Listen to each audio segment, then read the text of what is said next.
every measure that we have available in the US, and frankly, in most places globally, we are seeing significant increases on both sides of that equation, both on the supremacist and on the anti-government side of things, the anti-democratic side of things.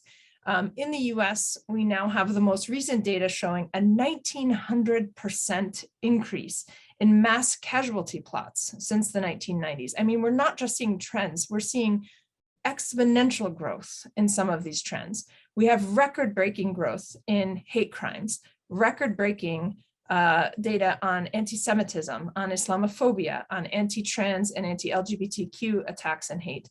We have record-breaking mass shootings and gun violence in the US, also not always politically motivated, but also at a record high.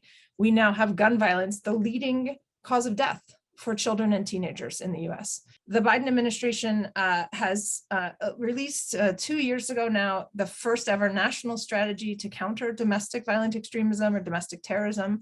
And it had 4 pillars. And for the first time, the government used the language of a public health response, acknowledging that this is not a problem that can only be addressed with security and law enforcement solutions. It cannot be addressed only through monitoring and surveillance. In general, what we're seeing is a much bigger acknowledgement that the work has to be informed by education, by the arts, by parents and caregivers, by coaches, by mental health professionals on the ground, and not just sit in law enforcement and security.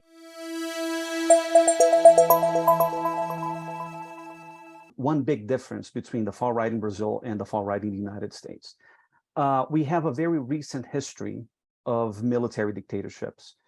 And when I say dictatorships in the plural form, it's because we've had a military dictatorship in the 1930s that went all the way through 1945, and then another one between 64 and 85. So Brazilians, especially the boomer generation in Brazil, they love the military, and they really see the military as the force behind democracy, albeit it's a very distorted perception of what kind of democracy can be achieved through military intervention. But the military play a very important role in Brazilian politics and in Brazil's far right in general. So I think that that's the main difference, the big difference, if I could put it this way, between Brazil and the United States in terms of the role the military play in supporting and legitimizing and in organizing somehow the far-right movement in Brazil. Bolsonaro has paved his way into the presidency by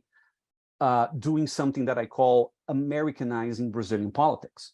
And what I mean by that is that Bolsonaro was able to warp the public debate in Brazil so as to transform it into the kind of culture war that we have seen in the United States for at least 40 years. Ever since Reagan, we see a kind of culture war going around in the United States that Brazil was oblivious to up until 10 years ago. And that movement of Americanizing Brazilian politics has worked pretty well.